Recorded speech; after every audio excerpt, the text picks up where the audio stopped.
The 2024 MLB season is officially underway. The Padres took on the Dodgers in game number 1 of the Seoul series in Korea. And yes, this play where a glove literally exploded, it played a big role in who won this game. Later on, we're going to talk about some updates on Bryce Harper, Aaron Judge. They've both been dealing with their own health issues, so we'll give an update on them. Jazz Chisholm Jr. called out a bunch of veterans in the game of baseball, and also Jackson Holliday. He might have just secured himself a spot on the opening day roster. All of that in today's MLB recap, and just a reminder, Recap is brought to you by SeatGeek. Use code Fuzzy to save 20 bucks off your tickets. And also, if you like fantasy sports, use my code Fuzzy on Underdog Fantasy, and they'll match your first deposit up to $100. All right, so let's go ahead and talk about the first game of the 2024 MLB season. Former longtime Dodger and brief Padre, Chan-Ho Park, he threw out the very first pitch, and he was MLB's first ever Korean-born player. There was definitely a cool vibe to the pregame ceremonies, and now it's time for the game. We had Yu Darvish going for the Padres, and Tyler Glasnow, the newcomer, going for the Dodgers.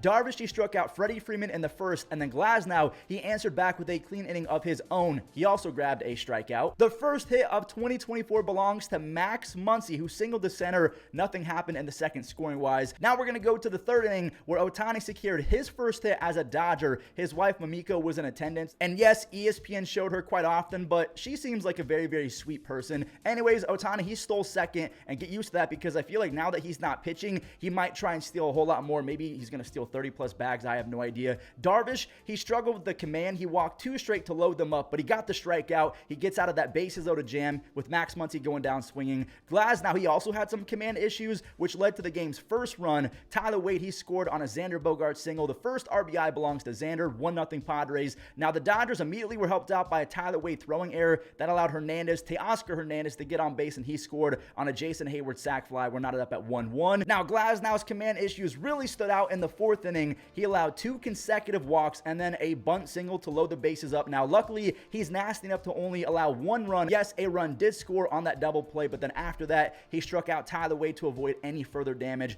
Darvish, he was taken out after 72 pitches. Glasnow, 77 pitches, so they're still building up that arm strength. Now, we're going to fast forward to the 8th inning when Max Muncy, he scored on an Enrique Hernandez sac fly, and then the baseball gods really made their presence known. It went directly through the glove of Jake Cronenworth over there at first base off the bat of Gavin Lux. Now, they called it an error. I don't exactly know how that works, but Mad Dog Russo, he should have been retired months ago because the Diamondbacks went on to the World Series. I don't know why he did not fulfill his promise, but he said that Cronenworth should have made this play. He did. His glove literally exploded, Mad Dog Russo. What are you saying? Mookie and Shohei then laced 2 straight RBI singles to officially put this game out of reach. Joe Kelly and Evan Phillips, they closed out the final 2 frames. So Evan Phillips owns the first save of 2024, and the LA Dodgers, their road to 162-0 is still on. Make sure you guys hit that subscribe button because we're going to be recapping game 2 tomorrow, where Yamamoto, he's making his debut. All right, so let's move on over to Jazz Chisholm Jr. calling out some veteran teammates, whether they're current or former. He really called them out. He went on a podcast and he said that veteran teammates, they very much sometimes are fun suckers and they ruin the vibes. And just listen to this clip. You can't be a team leader when you got guys in the clubhouse that's been in there for 9, 10 years.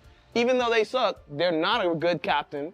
They're not a good person. Yeah. And you're bringing down the young guys that are supposed to be good. I watched someone get called up to the big leagues, supposed to be like top 3 prospects on our team. He gets up there, hits a homer. Like first or second at bat, hits a homer, right? His next at bat, he goes and does the Juan Soto shuffle, right? He comes in the dugout after, he walks, get around the base, comes in the dugout after. These vets sit on the side of him and start yelling at him saying, bro, you're not Juan Soto, bro. You shouldn't be doing that. I fully agree with Jazz. You're playing a kid's game. Go out and have some fun. But the funny part is, since this interview, I think Jazz has 3 home runs and 3 at-bats or something crazy like that. He's going off, so he's backing it up. He's showing that he's a leader, and he's going to have as much fun as anyone. All right, so let's talk about some MVPs and an update on their health. Bryce Harper, he's still dealing with some back soreness. I didn't even know that he was having back issues. He missed all of last week, but he says he's going to be fine for opening day. So just like Aaron Judge said a few days ago, it just seems like Bryce Harper overdid it. He was trying to get into shape too quick, but maybe you're going to need a week or 2 in the actual season to be fully 100%. And speaking of Aaron Judge, his MRI on his oblique came back clean, so he is fully cleared to play. He should be in the Yankees lineup today. I'm recording this on Wednesday if you're not watching this on Wednesday. Blake Snell made his first appearance in a Giants uniform, and check out the other San Francisco newcomer. That's why Matt Chapman was given a ton of money. I know that he can be streaky offensively, but that defense it'll never slump. He is one of the best third basemen we've seen in quite some time. With not only the leather, his arm is pretty good as well. Jackson Holliday and friends have been going off all spring training. Jackson made a sick play in the third inning defensively, and then he teed off later in the game. He now has 6 extra base hits, 2 stolen bases, and a near 900 OPS in spring, but he does have a 35% K rate, so that might keep him down. We'll have to wait and see. Colton Cowser, he hit his 4th home run. This team is going to be a problem for a while if all of these kids step up once they actually get called up. Now, staying with the idea of being called up, I don't think that Chase DeLauder of the Guardians is going to get called up, despite the fact that he's probably been the best hitter in spring outside of a few guys. But according to the rumors, Cleveland will not be promoting him, not just to MLB, but not even to AAA. He's going back to AA from what I've heard. He's hitting .520 in spring with 4 home runs. This is after hitting .440 in his final year of college. He hit .355 last year in the minors. But no, Cleveland's going to rock out with Miles Straw and a revolving door of center fielders and right fielders instead of going with their first-round draft pick in Chase DeLauder, who I'm now calling Chase the opening day roster, please. Look at Miguel Andujar absolutely raking in spring. 5 home runs, 15 RBIs, and 42 at-bats. And the most impressive part, Miguel Andujar has not struck out a single time. Now, if you guys don't remember, when Miguel Andujar was a rookie, he lost out Rookie of the Year to Shohei Ohtani. He became one of 3 players ever to have 45-plus doubles and 25-plus home runs in their rookie season. One of the other guys was Albert Pujols, so Andujar was special as a rookie. I'm hoping that this is the bounce-back year. He's in Oakland. All of the pressure is off. We need to bounce back from Miguel Andujar. Now, before we show off some web gems, I want to do today's Immaculate Grid. So we have the Brewers and the Angels. I'm going to go with Renfroe. I know for a fact that Hunter Renfroe played for both. The Marlins and the Angels, VR, Jonathan VR, I know for a fact he also played for both. We have 300-plus career home runs for the Angels, or at least played for the Angels. We're going to go with the easy one, Mr. Mike freaking Trout, Michael Nelson Trout. The Brewers and the Royals, the Brewers, Santana, Carlos Santana. I'm going to go with him. The Marlins and the Royals, I'm going to go Jorge Soler. We're going to go the 300-plus career home runs, played for the Royals. I don't remember if George Brett had 300, but I'm going to go Carlos Belcher. I know that he was really good as a rookie for them.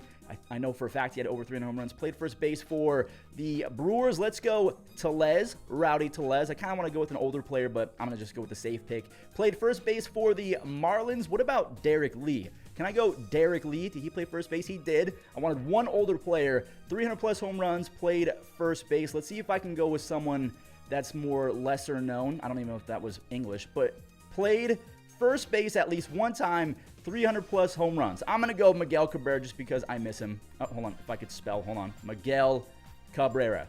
Who would you have gone with? Let me know. If you guys enjoyed today's recap, do me a favor, leave a like, and if you're brand new, subscribe because we do this every single day. And just one more reminder, save yourself 20 bucks off on tickets using code Fuzzy on SeatGeek. Also, code Fuzzy on Underdog Fantasy. And without further ado, enjoy the web gems. The pitch.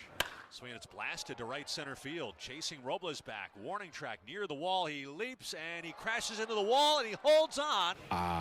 The Supremes. To shortstop, Javi Baez. Long peg. Got it! Nimmo to the left side. Ranging over is Wynn. He's got a great arm, and he shows it off right there. Canning's 0-2 again. This one hit the center field. Moniak has a beat on it. Slides in, and he gets...